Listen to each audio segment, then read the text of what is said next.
então, a nossa discussão de casos clínicos de gestantes puérperas com Covid-19, e hoje a gente tem a alegria de ter o Henrique Hoffmann, de Ponta Grossa, fazendo a apresentação do caso para a gente. Henrique, a palavra está com você. Boa tarde, pessoal. É um prazer estar aqui com vocês, compartilhar este caso que a gente atendeu no nosso hospital universitário da UEPG, da Universidade Estadual aqui de Ponta Grossa, no intuito de aprender, aprimorar, discutir, pedir conselhos, inclusive, para a gente lidar com essa doença que tá difícil, né? Então, a gente está construindo todo o conhecimento ainda. Doutor Zacconetti, o senhor pode colocar no modo apresentação, por favor? Já está. Para mim está aparecendo... não está no modo apresentação. Bom, mas podemos ir passando... Vamos assim, então, vamos lá.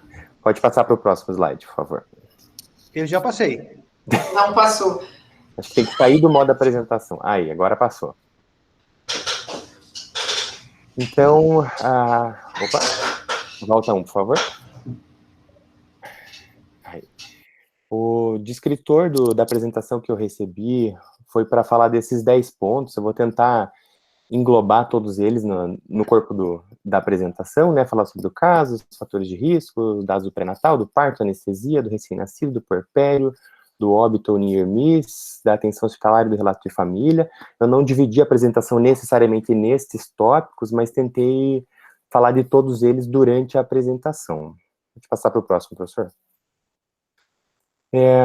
O nosso caso fala sobre a paciente LCF, de 27 anos, do sexo feminino, parda, do lar, católica, residente e procedente de Ponta Grossa, casada, com 2 filhas saudáveis, beneficiária do programa Bolsa Família, pode passar, e que se apresentou para nós na sua 3ª gestação, tendo tido 2 partos normais anteriormente, o último deles há 6 anos, as 2 gestações anteriores sem nenhuma intercorrência clínico-cirúrgica, na idade gestacional calculada pela sua primeira ecografia do primeiro trimestre de 28 semanas e 1 dia, tipagem sanguínea A positivo, um pré-natal de risco habitual sem intercorrência até esse momento, com 5 consultas registradas no seu cartão de pré-natal, tinha apenas uma rotina laboratorial que estava normal e 2 ultrassonografias, sendo elas uma primeira transvaginal obstétrica e uma segunda de 18 semanas mais ou menos, e as 2 normais. Era previamente rígida, antes de gestar tinha IMC de 28, então um sobrepeso, em uso de sulfato ferroso e ácido fólico somente, sem nenhum vício, sem nenhuma alergia, sem nenhum antecedente cirúrgico. A LCF começou a apresentar sintomas, quais sejam tosse seca, odinofagia leve e mialgia no dia 27 de fevereiro, isso depois de ter tido contato íntimo durante 2 a 3 dias com seu esposo, que apresentou Covid confirmada num modo leve, né, entre os dias 24 e 26, e no dia 6/3, então no 7º dia, desde o início dos seus sintomas, ela procurou atendimento numa unidade de pronto atendimento clínica aqui em Ponta Grossa, que é a referência para atendimento de casos respiratórios no bairro Santa Paula, e o motivo da consulta foi por ter apresentado febre de 38 graus, acompanhado ainda dos sintomas da síndrome gripal que ela já tinha anteriormente. Nesse dia foi coletada a PCR, que resultou reagente, e pode passar, por favor, doutor? E nela não procurou ou não foi encaminhada para atendimento obstétrico nesta data, quando estava sintomática, com febre, e no dia em que ela testou positivo para Covid definitivamente. Ela não foi encaminhada para a maternidade, que é, na verdade, o nosso fluxo esperado. No 11º dia do início dos sintomas, no dia 9 de março, ela procurou novamente essa mesma unidade de pronto atendimento na Santa Paula, persistia febril, tinha estado febril nos últimos 4 dias, e o que surgiram de sintomas novos foram uma prostração um pouco mais intensa, uma dispneia e uma intolerância aos esforços, e foi encaminhada, regulada pela nossa central de leitos, pelo SAMU, para o Hospital Universitário da UEPG, que é a referência para os casos com gravidade. Pode passar, doutor. Então, esse gráfico é para mostrar que ela estava ali no começo do estágio 3, ou da fase hiperinflamatória, né, no 11º dia de sintomas da síndrome gripal, e que nesse dia ela começou a apresentar sinais de gravidade. Pode passar, doutor. Pode voltar um slide. Esse slide, na verdade, nesse modo não teve o impacto que eu gostaria, mas é para mostrar que a gente vai acompanhar ela numa linha do tempo, que é essa linha imaginária ali em cima, essa linha em vermelho, né? A gente começa a acompanhá-la no nosso serviço do Hospital Universitário no dia 9 de março, né? E vamos acompanhá-la ao longo do tempo até o desfecho que saberemos no final aqui da aula. Pode passar, doutor. No dia 9, às 13h42, ela foi admitida no Hospital Universitário, que é um hospital terciário, referência para casos graves de síndrome respiratória aguda, especialmente da Covid, nesse cenário que nós estamos, inclusive para gestantes, e eu transcrevi exatamente o que havia no prontuário eletrônico, né, o que o médico da porta, né, o médico clínico escreveu. Recebo o paciente no 11º dia de síndrome gripal, gemente, referindo dispneia grave, cansaço ao respirar, sem queixas obstétricas, referindo ainda uma disúria e uma polaciúria há alguns dias, irregular estado geral, normotensa, com frequência cardíaca elevada de 155 batimentos por minuto, frequência respiratória elevada de 45 inspirações por minuto, saturava 89% já com a máscara e com reservatório em 15 litros por minuto, né, febril, com esforço e batimento de asa nasal. O que tínhamos de dado obstétrico até agora era o BCF de 139 batimentos por minuto, e foi assim que o médico do pronto atendimento a recebeu, vindo da UPA Santa Paula. Pode passar, doutor? E aí, se a gente olha ali na terceira coluna, quando a gente vai pensar na classificação clínica da COVID segundo a gravidade do caso, né, e nós aplicamos pro nosso caso, né, a gente consideraria grave aqueles pacientes que têm síndrome respiratória, síndrome gripal, que tenham uma de quatro quesitos ali, né, a dispneia, o desconforto respiratório, pressão no tórax, saturação de O2 menor que 95 em ar ambiente, ou então sinais de cianose periférica, né, e se puder passar, por favor, doutor, o próximo slide, a gente percebe que nesse caso, passa mais um, por favor, a gente tem a síndrome gripal com vários desses critérios para classificá-la como síndrome respiratória aguda grave. Frequência respiratória elevada, saturando mal mesmo com suplementação de oxigênio e máscara com reservatório, com sinais de esforço respiratório e batimento de asa nasal. Então, ela, sem dúvida, chegou para nós, no Hospital Universitário aqui da UEPG, como uma síndrome respiratória aguda grave. Pode passar, doutor. Nesse mesmo dia, mais ou menos 60 minutos depois dela ter sido admitida, procedeu-se a intubação com acoplação à ventilação mecânica, no modo pressão controlada, uma FO2 inicialmente bem alta, Opa! Acho que mais alguém está tentando apresentar. Oi? Acho que apareceu para mim a tela de Marina Silva agora. Será que ela fez sem querer? Eu acho que ela fez sem querer. Marina, você nos ouve? Se puder descompartilhar a sua tela, por favor, ali em parar de compartilhamento. Marina da Silva está apresentando. Marina, você pode parar, por gentileza?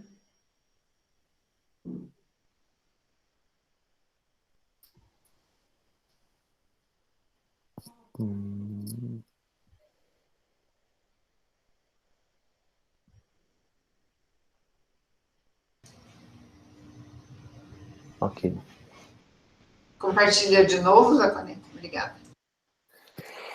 Então, retomando, no primeiro dia de internação hospitalar, ela foi intubada, acoplada à ventilação mecânica, inicialmente com uma FO2 bastante alta, de 100%, que foi sendo titulada para baixo, no intuito de manter uma saturação de pelo menos 92%, que foi o que conseguiram nesse primeiro momento. Foi invadida de outras maneiras, né, um acesso central, uma sonda vesical de demora para quantificar a diurese, sonda nasointeral, e foi solicitado um leito de UTI COVID, com solicitação da tomografia de tórax já neste primeiro momento. Pode passar, doutor. A avaliação obstétrica se fez ali no pronto atendimento mesmo, antes de ela ser encaminhada para o leito da unidade intensiva, né? Depois que ela já tinha sido entubada, já estava em ventilação mecânica, o que a equipe de obstetrícia observou foi uma saturação de 93%, normotensa, frequência cardíaca 102, ainda com a temperatura subfebril, né? O tônus uterino era normal, BCF normal sem desacelerações, e o que está colado aí embaixo também é um print do nosso prontuário com o que foi a informação que o médico clínico entendeu daquilo que conversamos nesse primeiro momento, né, de aplicar a betametasona como forma de indução da maturação pulmonar fetal, repetir a dose em 24 horas. Algumas outras orientações mais gerais, evitar fentanil, ketamina, lidocaína, os bloqueadores neuromusculares não estão contraindicados, evitar a hipotensão, e fazer, nesse primeiro momento, uma monitorização intermitente do bem-estar fetal através da ausculta do BCF a cada 2 horas e o Doppler, ultrassonografia com Doppler diariamente, né? No primeiro momento a gente não lançou mão de cardiotoco porque a gente não tem um cardiotocógrafo nesse hospital, e como a gente tem uma equipe de radiologia atuante, foi o que eles fizeram. De qualquer maneira, esse primeiro ultrassom que foi feito no primeiro dia dela no nosso hospital não foi feito com Doppler, né? Foi feito só um ultrassom estético simples, mas serviu pelo menos para a gente estimar o peso na chegada, a quantidade de líquido, que estavam todos normais, né? Um percentil 46 de peso para 28 semanas, ILA normal, feto ativo com BCF normal. Pode passar, doutor? E a prescrição inicial, que foi a prescrição com a qual ela subiu para UTI adulto, foi a pseudoanalgesia, fentanil e midazolam, bloqueador neuromuscular com rocurônio, enoxaparina 40mg feito ali no pronto atendimento mesmo antes de subir, proteção gástrica com omeprazol, a betametasona, que já ficaram 2 doses prescritas, com plano de transicionar para dexametasona depois. E, a princípio, pensou-se numa dose empírica, uma aplicação empírica de ceftriaxona por causa dessa queixa urinária que ela tinha meio vaga na admissão. Depois a gente até recebeu uma urocultura que ela tinha coletado na unidade de saúde no dia 7 de março, que era negativa, e se confirmou que não tinha uma infecção urinária concomitante. Mas nesse primeiro momento foi feito ceftriaxona empiricamente. Pode passar, doutor. No segundo dia de internação, então ali em cima na nossa linha do tempo a gente vai avançando para o dia 10 de março, ela tinha passado o período estável hemodinamicamente, não precisou de droga vasoativa, afebril, euglicêmica, apresentando 600 ml de diurese em 12 horas, os parâmetros ventilatórios estavam melhorando, a FO2 estava sendo já reduzida, mantendo a saturação até melhor. Observou-se que ela tinha a esclera ictérica e que nos exames de admissão ela tinha uma hiperbilirrubinemia direta, que não ficou muito bem esclarecida no primeiro momento, mas foi um dado que apareceu ali junto, né? A gente até não conseguiu esclarecer até o final do caso, gostaria de sugestões dos senhores, inclusive, depois. E nesse primeiro momento, a equipe da medicina intensiva optou por não tomografar, porque entenderam que isso não mudaria a nossa conduta, né? Ela já estava numa UTI, já estava em suporte avançado, já estava em ventilação mecânica, melhorando os parâmetros ventilatórios, então preferiram não encaminhá-la para o setor de imagem para tomografar, inclusive porque nós estávamos sem o ventilador de transporte. Então tem uma questão também de material aí, né, que faltava, por isso ela não foi levada para tomografia. Segunda dose da betametasona foi aplicada no dia 10 de março. Da parte fetal, o que a gente observou foi o BCF sempre estável, escutado a cada 2 horas, né, e o primeiro ultrassom com Doppler feito, então, no dia 10/3, já no leito de UTI, um feto com movimentação, a quantidade de líquido normal, o Doppler da artéria umbilical normal, e o peso de 1,356 kg, o 42º percentil para essa fase. No terceiro dia de internação, no dia 11, permanecia mais ou menos da mesma maneira, estável hemodinamicamente, os parâmetros ventilatórios melhorando, só que se observou uma secreção purulenta no tubo, e aí foi coletada a cultura dessa secreção e adicionada a azitromicina, pensando num foco pulmonar, né, então um antimicrobiano com uma cobertura pulmonar melhor, respiratória melhor. A icterícia estava em melhora, mas persistia ainda com uma hiperbilirrubinemia direta discreta, né. Nesse dia foi transicionada a betametasona para dexametasona, para uma ação mais anti-inflamatória pulmonar, e o feto mantendo-se estável. A equipe de radiologia solicitou que o Doppler fosse feito a cada 48 horas e não diariamente, apesar da nossa recomendação enquanto equipe de obstetrícia, que a gente preferia que essa vitalidade fosse assegurada diariamente, né, coisas da vida real, né, a gente acabou fazendo a cada 48 horas. Pode passar, doutor, por favor. No quinto dia, então, no quarto dia não houve nada de novo, por isso eu pulei para o quinto dia de internação.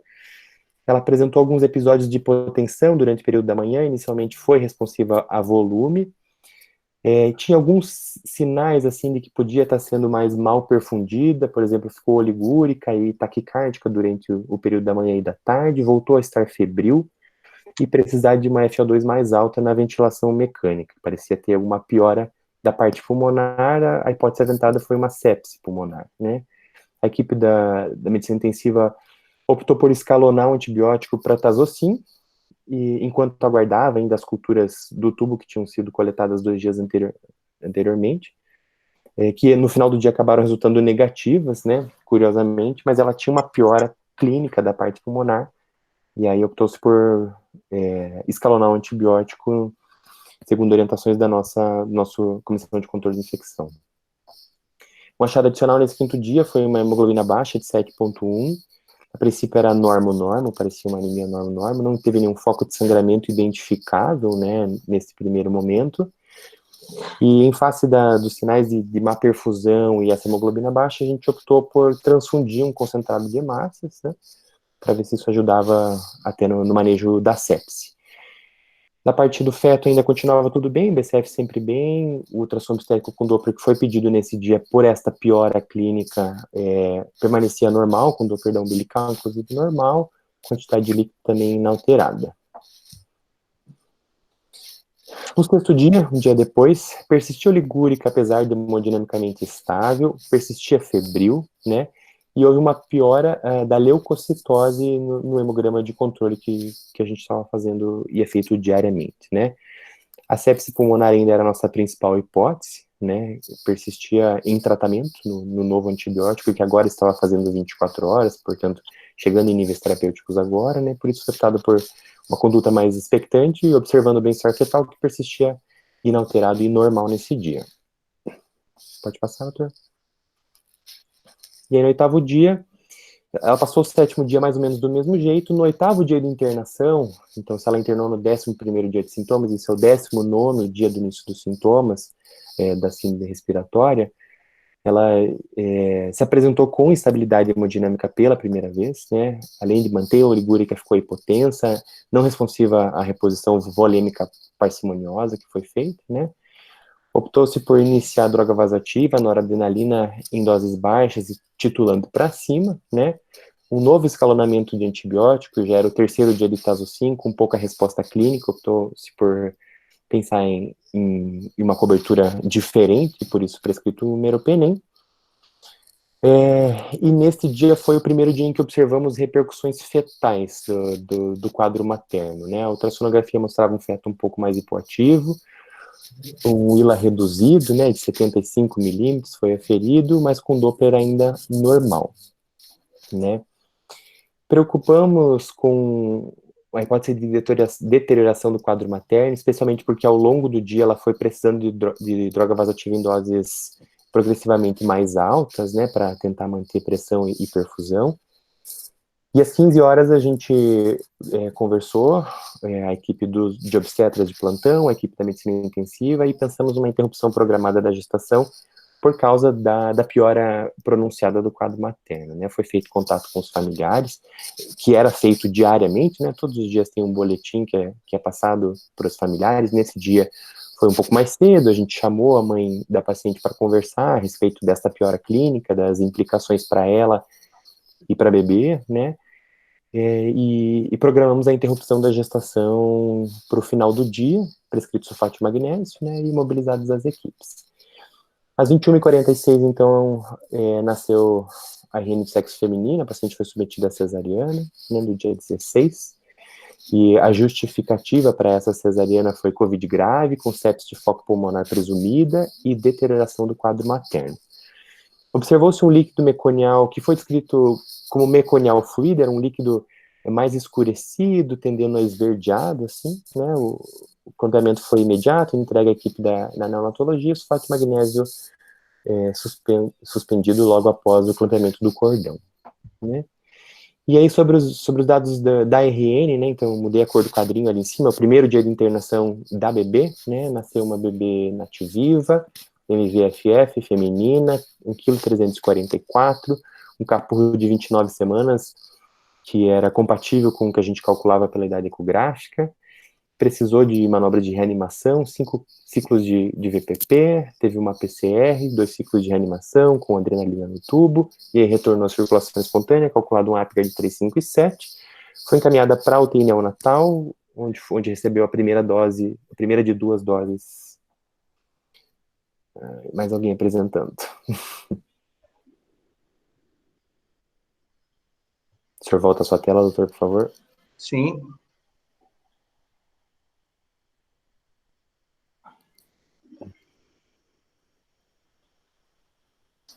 Ainda não apareceu.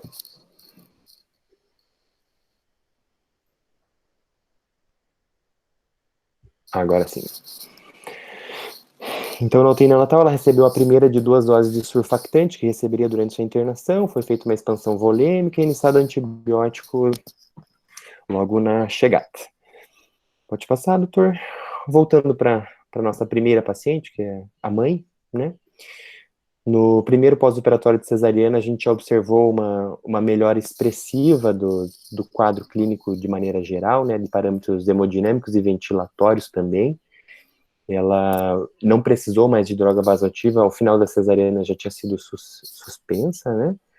Apresentou diurese em quantidade aparentemente normal para 12 horas, 850 ml, exame físico puerperal dentro do esperado para esta fase, né, ainda entubada, ainda precisando de ventilação mecânica, mas visivelmente melhor. Pode passar.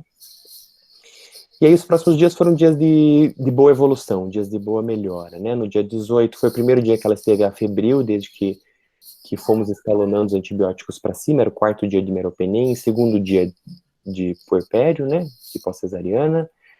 No dia 19, ela foi desmamada do bloqueador neuromuscular. Precisamos trocar a midazolam por diazepam, porque faltou midazolam na farmácia, então a gente teve que dar uma rebolada aí para continuar conduzindo o caso, né? Ela ficou um pouco mais agitada, optaram por associar propofol, a icterícia tinha se resolvido sem que a gente chegasse a uma conclusão a respeito dela necessariamente, né? E no dia seguinte, no 4º dia de pós-cesariana, ela foi extubada, e no mesmo dia desmamou do oxigênio, saturando 95 em ar ambiente, e conheceu a filha por videochamada, já nesse mesmo dia em que foi extubada. No dia 21, 5º dia de pós-cesariana, recebeu alta da UTI, recebeu alta para a enfermaria de Covid, né? Pode passar, doutor. E 2 dias depois, alta para casa, tendo terminado 7 dias de meropenem. Essa também eu copiei a evolução da médica pneumologista que deu alta, né, do hospital, a receita de ambroxol para tosse, suplementação na dieta, sintomáticos, retorno ambulatorial programado no nosso ambulatório de reabilitação, orientações a respeito da cesariana, da fisio domiciliar, e liberada para o convívio em sociedade. Infelizmente, ela não retornou para que a gente a visse outras vezes, né? Existe um ambulatório multidisciplinar de reabilitação, que conta com fisioterapeuta, educador físico, fonoaudiólogo, pneumologista, e ela não retornou para esse nosso ambulatório, né? A gente entrou em contato, mas ela disse que não tinha como ir para o ambulatório, não tinha como ir para o ambulatório, e nós ficamos à disposição, né? E aí, só para atualizá-los do quadro da bebê, pode passar, doutor? Ela permanece internada na UTI neonatal com a gente, hoje é o 91º dia de internação na UTI neonatal, tem hoje 41 semanas e 5 dias de idade cronológica corrigida, né? Passou por poucas e boas, né? Distresse respiratório resolvido, membrana hialina resolvida, tem uma hemorragia intracraniana periventricular, apesar do nosso fosfato de magnésio parcialmente absorvida. Apresentou uma anormalidade na implantação da coronária direita, que não parece ter relação com a COVID, né, mas só para piorar um pouco o quadro, ela ainda tem uma IC dilatada, então uma função de VE diminuída por causa dessa implantação anormal da coronária direita, uma suspeita de hipotireoidismo congênito no teste do pezinho, vai repetir, mas já está estubada, permanece em O2 proximal e recebe colo materno diariamente. Eu não consegui falar com ninguém da família depois, mas no dia da cesariana eu estava presente, eu participei da cesariana dela, encontrei a mãe dela na saída do centro cirúrgico, e o que ela me disse, né, foi que não estar perto é muito doloroso, a hora de receber a ligação da equipe é a hora mais esperada do meu dia, uma mistura de tomara que liguem, tomara que não liguem, e ela disse que o que tranquilizou, que ela soube que estava bem cuidada quando ela viu no vídeo que a filha estava com os cabelos lavados e trançados, que isso deixou ela muito tranquila, sabendo que ela estava bem cuidada pela equipe da intensiva. Então, isso mexe com a gente, né? Deixa a gente emocionado. E é isso, é o caso que eu queria apresentar hoje. Obrigado pela presença.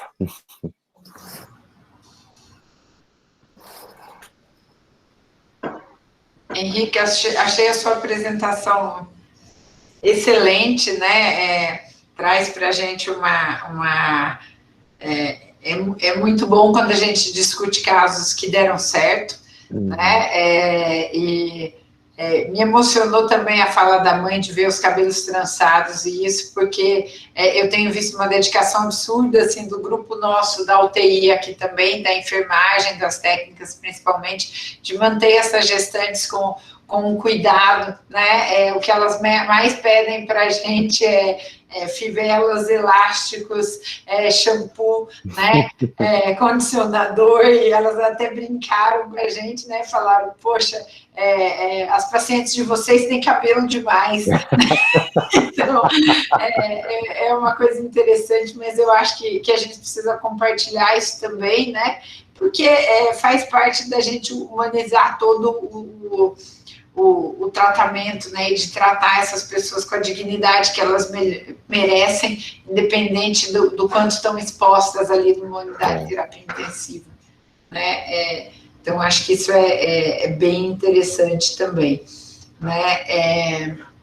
Uma coisa que eu tenho algumas perguntas para fazer, né? A minha primeira pergunta é se vocês chegaram a pensar em fazer a maturação pulmonar fetal com DEXA e não com beta. Então, até não foi discutido, né? Hoje a gente faz, hoje a gente mantém a DEXA para não perder tempo, né? Desse efeito pulmonar da dexametasona. Mas há 3 meses atrás, que foi quando esse caso aconteceu, a gente não tinha pensado nisso, sabe? E aí vai no automático beta-metasona mesmo. Mas hoje a gente faz com DEXA mesmo, tem razão. Eu acho que isso é legal para a gente compartilhar com todo mundo, né? Porque quando a gente dá um tiro com DEXA, a gente está pegando 2, né? Então, tanto para a mãe quanto para a criança. Então, acho que é só uma coisa legal. Eu peguei coisas aqui, eu acho que o caso evoluiu super bem, né?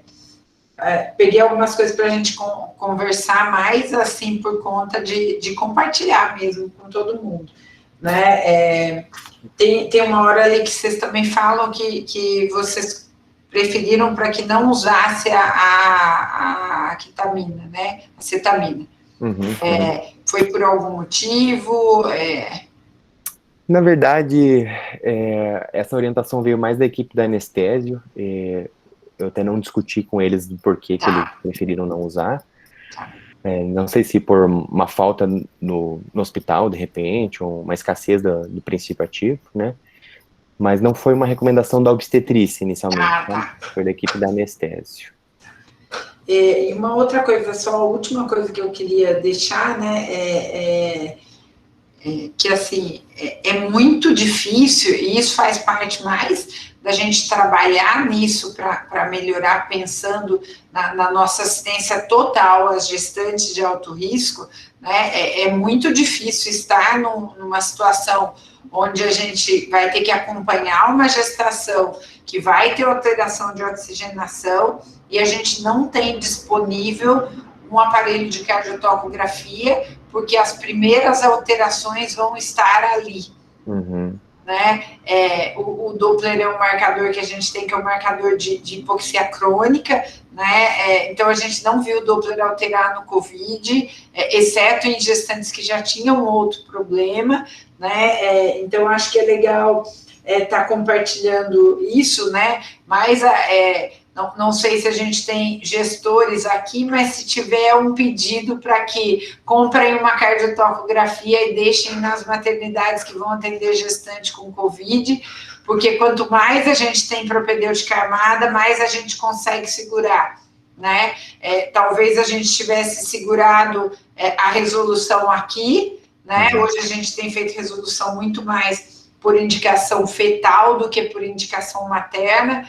Esse ano a gente teve 100 casos em UTI aqui de gestantes ou puérperas. O nosso total de pacientes que já tiveram alta de UTI, a gente já está com 176 pacientes seguidas aqui no HC, e este ano a gente não indicou nenhum parto por indicação materna, né? A gente só indica por indicação fetal.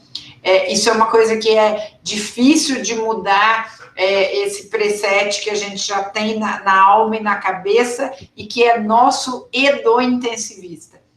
Tá? Ele é nosso também, até porque para as outras doenças, resolver a gestação melhora, para o Covid a gente tem um pouco de dúvida se melhora ou não, mas acho que para conseguir segurar mais, eu acho que vocês seguraram super bem, não tendo uma cardiotoco ali na mão, né? Então se eu posso fazer um pedido aqui, equipem os aparelhos, os hospitais que vão cuidar de gestantes com Covid, com aparelhos de cardiotocografia, porque não adianta ter ultrassom, o marcador mais agudo vai ser a cardiotoco, e aí a gente precisa disso. Queria passar para o Saconeta. Só fazer uma pergunta, a cardiotoco, ela pode ser a convencional ou tem que ser com short-term variation? Então, se você tiver uma com short term, é melhor, né? Porque as drogas que a gente usa para sedação reduzem a variabilidade. Mas se você não tiver, dá para fazer com a tradicional tranquila, tá? Tem não tem conflito de interesse nenhum, tá? Mas a cardiotoc que a gente tem nacional, pelo menos que eu sei que faz short term variation, é a da Coplast. Né? Não precisa ser aquela antiga que a gente tinha, que tinha os critérios lá, que essa eu acho que a gente nem tem venda aqui no Brasil, né? Eu acho que não agrega tanto em valor se for comprar, e aí ajuda, a gente pode usar uma short term, se tiver maior que 3, a gente fica tranquilo, se tiver menor que 3, a gente vai avaliar caso a caso, mas se não tiver, dá para fazer com a tradicional, sim. Saconeta. Bom dia, Henrique, parabéns pela sua apresentação. E primeiro eu queria dizer para você que por essa sua apresentação, eu já vi que você é um grande médico, que você é um grande ser humano, sabe? Essas colocações, ouvir o sentimento do paciente, para mim, foi muito, muito emocionante. Parabéns pela sua apresentação. Queria fazer alguns comentários. O primeiro meu diz respeito a importância, veja que essa paciente tinha um marido com Covid e ela estava do lado dele intimamente. Então, a importância que nós temos, a importância de dar as orientações de isolamento domiciliar e de etiqueta respiratória para os conviventes e pacientes com Covid. Máxime para quem tem uma gestante em casa.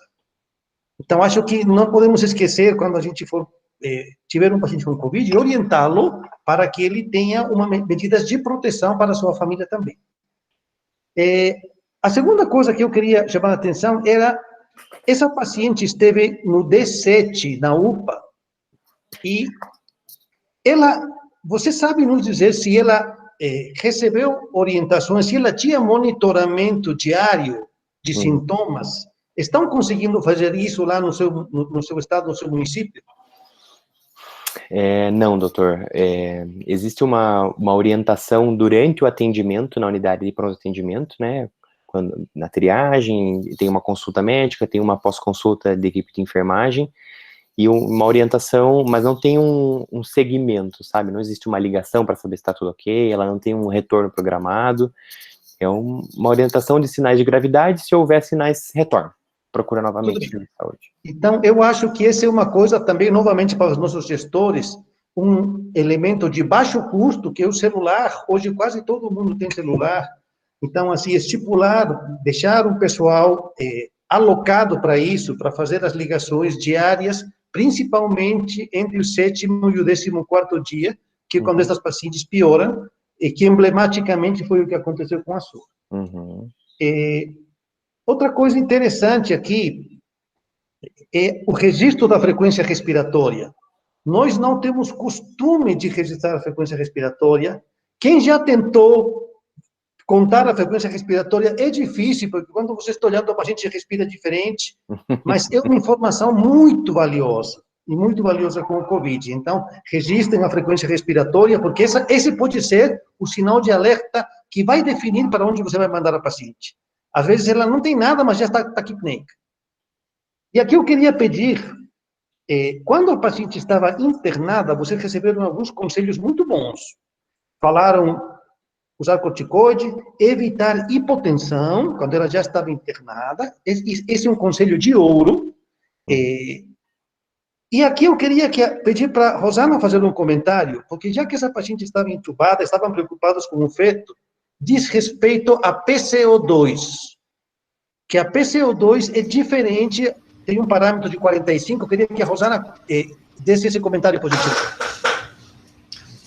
O que a gente tem olhado aqui, a gasometria de gestantes é diferente, né? Então, quando a gente olha os parâmetros normais da gasometria, eles já são diferentes, mas o que a gente tem que ter em mente, se a gente for manter uma boa vitalidade fetal, é que a gente precisa da PaO2 da gaso arterial correspondente a uma saturação de 95 ou mais, o que vai ser entre uma PaO2 de 70 a 75 e uma PCO2 menor do que 45 na gaso arterial. Tá? Então, se a gente tem esses parâmetros bons, a gente consegue fazer as trocas, a difusão do O2 da mãe para o feto e do CO2 do feto para a mãe. Tá? Então, eu acho que é bem importante a gente ter isso em mente. Isso é a nossa meta. Pode acontecer uma situação que a gente não consegue ter essa meta atingida, e se a gente não consegue atingir essa meta, o que a gente faz? A gente põe uma cardiotocografia e vê como é que fica. Tá? Por quê? Porque aí se a cardiotocografia estiver boa, eu falo, poxa, ó, a minha PCO2 aqui tá 60, eu estou pedindo para o intensivista ver se consegue melhorar isso, mas enquanto isso eu estou monitorando. E se eu conseguir monitorar de uma forma boa, eu posso evitar. Se não tiver alteração, eu não vou fazer esse parto. Tá? Então, eu acho que isso é uma coisa bem interessante, né, Zaconeta, da gente ter isso em mente quando a gente está avaliando. E uma coisa que a gente tem visto também, o pessoal tem pedido acaba percebendo que as pessoas acabam entubando pouco as gestantes, acabam postergando muito também essa ventilação. Achei que vocês foram perfeitos, né? A paciente chegou, está em máscara, valor alto, não está conseguindo responder, intubação a seguir, sem titubear, né? A gente vê que das gestantes do Brasil que morreram, 1 em cada 3 não foi intubada. Isso é uma tristeza muito grande para a gente, porque isso é uma desassistência, né? Pensando que o Covid é uma doença que a gente espera que as pessoas sejam entubadas antes de morrer. Né? Muito obrigado. Eu pedi para a Rosana fazer esse comentário, porque quando nós tivemos no nosso hospital uma paciente em estado crítico, foram esses conselhos que a Rosana e a equipe dela nos deram que nos deram segurança para continuar, a importância da gasometria. E, por último, eu queria, meu último comentário é que esta paciente aparentemente não tinha fatores de risco, veja só, ela não era obesa, ela tinha sobrepeso, ela não era diabética, não era hipertensa. No entanto, esta paciente tinha 28 semanas e 1 dia. Então, é importante termos o conceito do terceiro trimestre como um momento de risco. Vocês estão conseguindo ver a minha tela? Sim. Aqui eu estou trazendo para vocês, esses dados foram colhidos pelo Dr. Alan Tanaka e foram obtidos do Observatório Obstétrico Covid-19, que é um projeto que é capitaneado pela professora Rosana, que está aqui agora com a gente. E vejam vocês que em azul vocês têm o que aconteceu em 2020 e em laranja o que aconteceu em 2001. Vejam que as mortes maternas, elas se concentram principalmente no terceiro trimestre e no puerpério. Então, ao pensar nos fatores de risco, pensemos na idade gestacional. O paciente do terceiro trimestre é uma paciente que tem maior risco. Nós, hoje, estamos levantando a bandeira de que todas as gestantes sejam vacinadas. Mas se você não te puder vacinar todas, comece pelo menos pelas que estão na segunda metade da gravidez.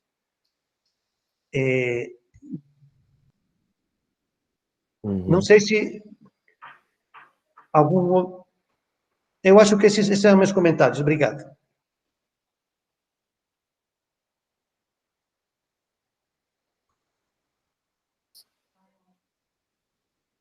Vamos ver se tem mais alguém que quer fazer algum comentário, alguma pergunta. Atenção, tímidos, temos um chat. Vocês podem falar pelo chat aqui, perguntar.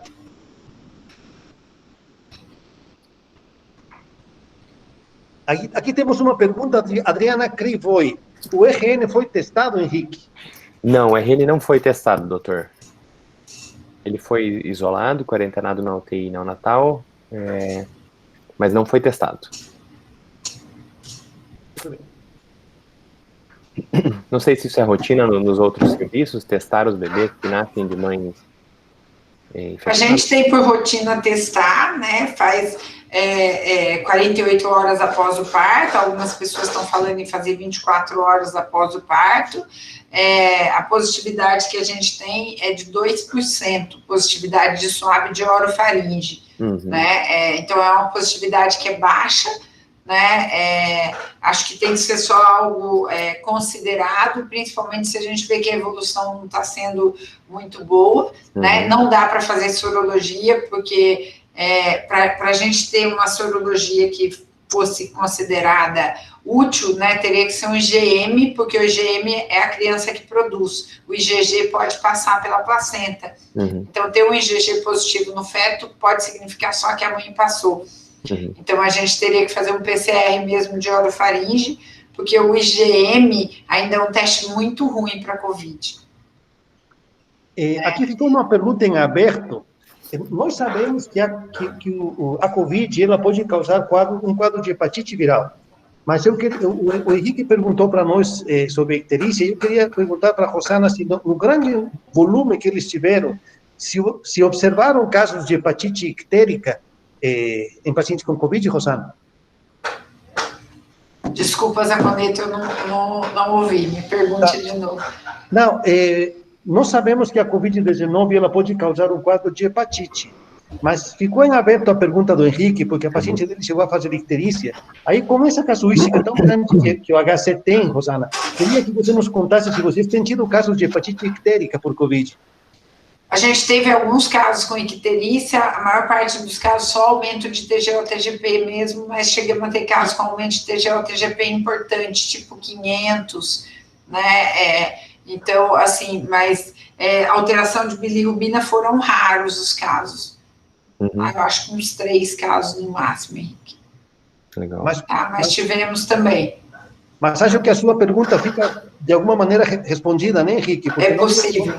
não tendo outra causa, e sendo que o SARS-CoV-2 pode causar hepatite, e tendo grandes centros, casos de hepatite ictérica com aumento de bilirrubina, acho que o seu provavelmente se encaixa aí nesse quadro. Ela até tinha transaminases assim tocadas, sabe? Não parecia muito elevadas. E se resolveu espontaneamente durante a internação, em 10 dias, né? Mas é provavelmente isso mesmo.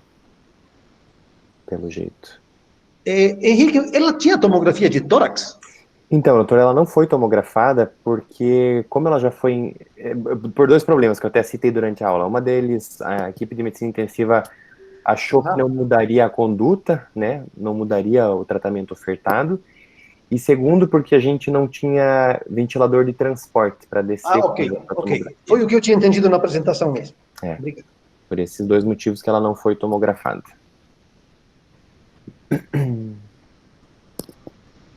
Mais alguma coisa, gente? Eu só queria fazer um comentário. Eu sou Glaucia, enfermeira da Divisão de Atenção à Saúde da Mulher aqui da Secretaria do Estado, e uma coisa que chamou a atenção, que é importante para nós, né, em relação à atenção primária, é o monitoramento das gestantes positivas para a COVID, né? Aqui no Paraná, a gente fez uma nota orientativa muito baseada no manual, mas também com aspectos de gestão, da estratificação de risco que nós fazemos aqui e tal. Então, uma coisa que a gente quer reforçar, especialmente para os paranaenses que estão aí, é essa questão de valorizar aquilo que a gente colocou como orientação. Vou colocar o link aqui no chat. E também a questão do monitoramento, que é barato, né, praticamente gratuito, fazer um telemonitoramento. A gente tem orientação sobre isso, a gente tem orientado as pessoas a identificarem os sinais de agravamento, né, os sinais, especialmente saturação, frequência respiratória, febre, taquicardia. valorizar as queixas das gestantes. A gente tem tido muitos casos também de pré-eclâmpsia associada ao Covid e outras complicações, né?